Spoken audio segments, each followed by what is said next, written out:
여러분 안녕하세요. 타임키퍼입니다.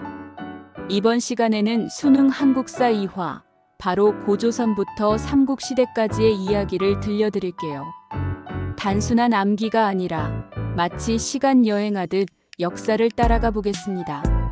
1. 고조선 신화 속에서 현실로.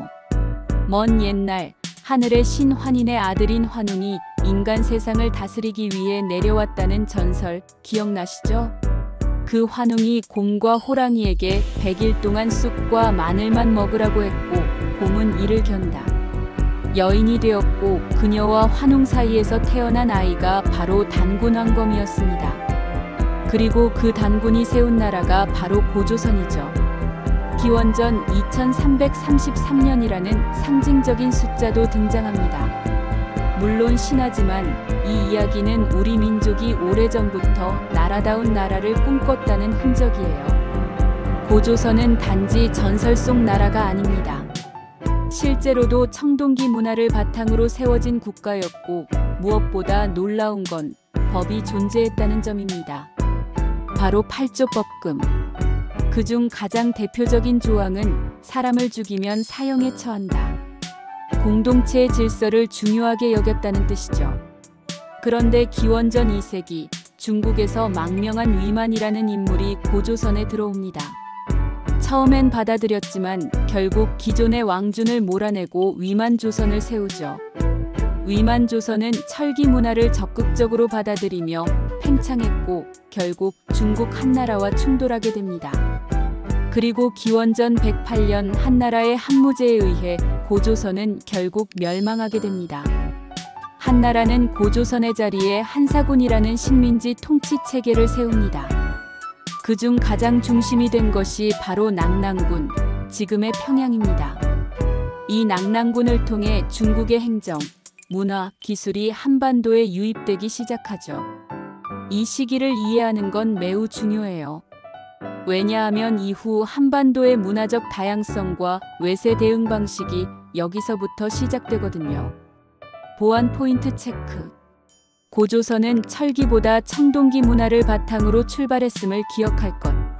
기원전 108년 한무제에 의한 멸망은 자주 출제되는 연도 문제.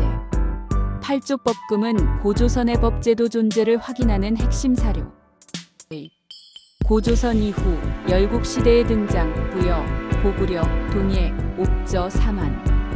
고조선이 멸망한 뒤 한반도 곳곳에는 다양한 소국들이 나타납니다. 북쪽에는 부여, 고구려, 동해, 옥저가, 남쪽에는 사만, 마한, 진안, 변안이 자리 잡습니다. 먼저 부여는 만주 지역에 있었으며 왕 아래에 마가, 우가, 저가, 구가 네 부족장이 동서남북을 나누어 다스리는 사출도 체제를 갖췄습니다. 형벌은 매우 엄격했는데 일책 12법이라 하여 단 한 번의 실수에도 12가지 벌을 받을 수 있었고 왕이 죽으면 신하를 따라 무덤에 묻는 순장 풍습도 있었습니다. 고구려는 부여에서 나온 주몽이 세운 나라로 처음엔 오부족 연맹체로 출발했습니다. 이후 왕권이 강화되며 강력한 국가로 성장하게 되죠. 동해는 책화 다른 부족의 영역 침범 금지, 족외혼 같은 씨족 간 결혼 금지 같은 독특한 풍습이 있었고 옥저는 소금과 어물을 바탕으로 자급자족하는 소국이었습니다. 사만은 한반도 남부에 위치했으며 제사와 정치를 분리한 재정분리 사회였어요.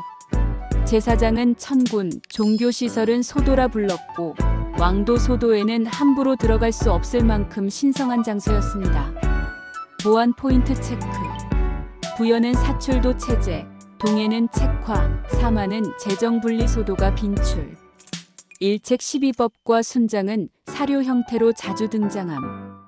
천군과 소도는 정치적 권한과 종교권이 분리되었음을 보여주는 중요한 개념. 3.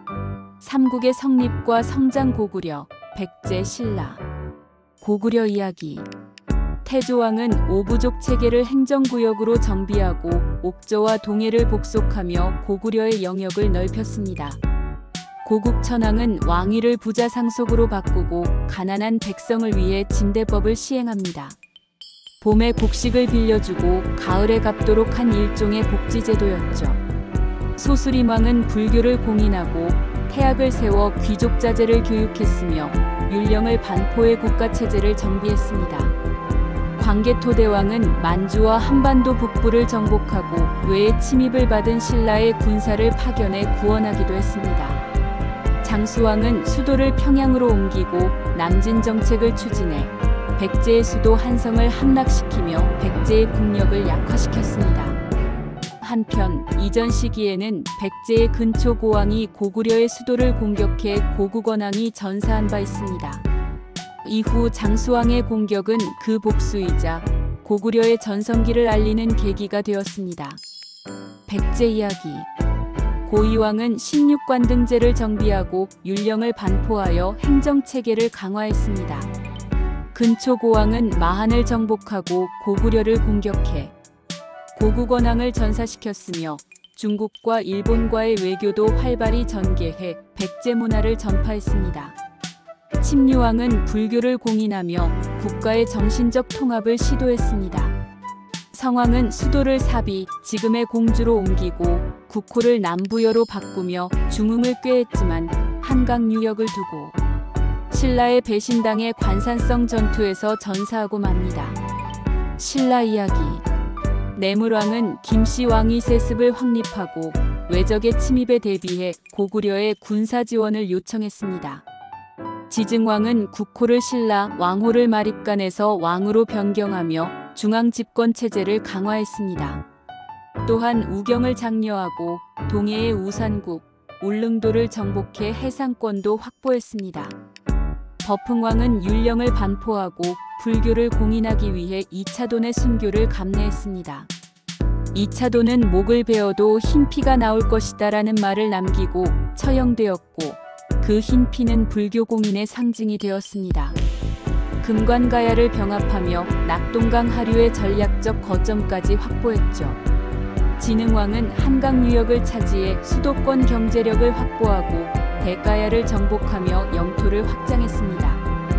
또한 화랑도를 정비하여 신라의 젊은이들을 무예와 덕목으로 교육했고 자신의 정복지를 기념하기 위해 순수비를 곳곳에 세웠습니다. 신라제도 요약. 관등제 17관등 고구려는 10여 등, 백제는 16관등 골품제, 성골 진골 육두품 중심, 중앙 정치 상대 등, 집사부 군영 고분, 돌무지던 널무덤, 불식 돌박무덤, 백제는 벽돌무덤. 비교 학습 포인트. 삼국의 관등제 비교 고구려 10여 등, 백제 16관등, 신라 17관등. 삼국의 고분 양식 비교, 신라 돌무지굴식 돌방, 백제벽 돌무덤, 삼국 간 외교관계 고구려 신라 동맹, 백제외 교류 등. 고조선에서 시작해 고구려, 백제, 신라라는 삼국이 자리를 잡기까지 우리는 수많은 전쟁, 외교, 제도 개혁을 거쳐왔습니다. 이제 다음 시간에는 삼국 통일과 통일신라, 그리고 발해의 이야기를 이어서 들려드릴게요. 타임키퍼였습니다. 구독과 좋아요, 그리고 알림 설정도 부탁드려요.